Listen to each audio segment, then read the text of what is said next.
ښځې داسې په اسانه دوکه کړئ او مزې ترې واخلئ. دوستانو که غواړئ چې تاسو هم پوه شئ نو ویډیو تر پای وګورئ. خو د ویډیو له شروع کولو نه مخکې کوم ملګري چې موږ سره چینل کې نوي دي هغو ټولو نه هیله او خواست دی چې زموږ چینل پښتون ټایم همدا اوس سبسکرایب کړئ. دوستانو زموږ د نن ورځې دا موضوع به تاسو ته عجیبه ښکاره شوې وي، خو ویډیو تر پای وګورئ چې په دې موضوع پوره پوه شئ. دوستانو ښځې څنګه دوکه کیږي او څنګه ترې خلک مزې اخلي. په نن سبا دور کې په هره معاشره کې خلک ډیر مصروفه دي او هر څوک نشي کولی چې د خپل کور ټولو کارونو ته رسیدګي وکړي.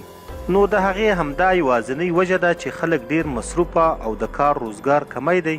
نو خلک هم وخت نه لري چې خپل کور ته سامان سودا راوړي او هر انسان خپل د کور واک اختیار او د بازار څخه د سودا راوړلو ذمهواري ښځې له ورکړې ده.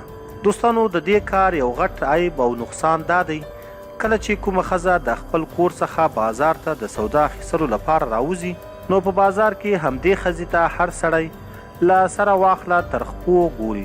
ډیر داسې بې ضمیره خلک هم شته چې کله ښځه یوازې وویني نو بیا پسې شپېلې وهي او عجیبه عجیبه آوازونه هم ورته کوي.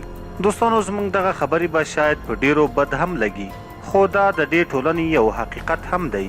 دوستانو زموږ د ویډیو د جوړولو هیڅ کله هم دا مطلب نه دی چې په هره زنانه باندې تنقید او انتقاد وکړو.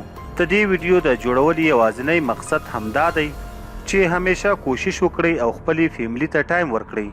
کوشش وکړئ چې خپله نوکري یا کار روزګار هم وکړئ او ورسره خپلې فیملي له هم ټایم ورکړئ چې د ډیر سخت ضرورت نه علاوه ښځې باید بلا وجه بازار ته ونه وځي. دوستانو تاسو په دې اړه څه نظر لرئ؟ نظر مو راسره په کمنټ کې ضرور شریک کړئ او د نورو داسې تازه او معلوماتي ویډیوګانو دپاره پښتون ټایم چینل همدا اوس سبسکرایب کړئ. تر بلې ویډیو مو په لوی او بخښونکي رب سپارم. د لوی الله په امان.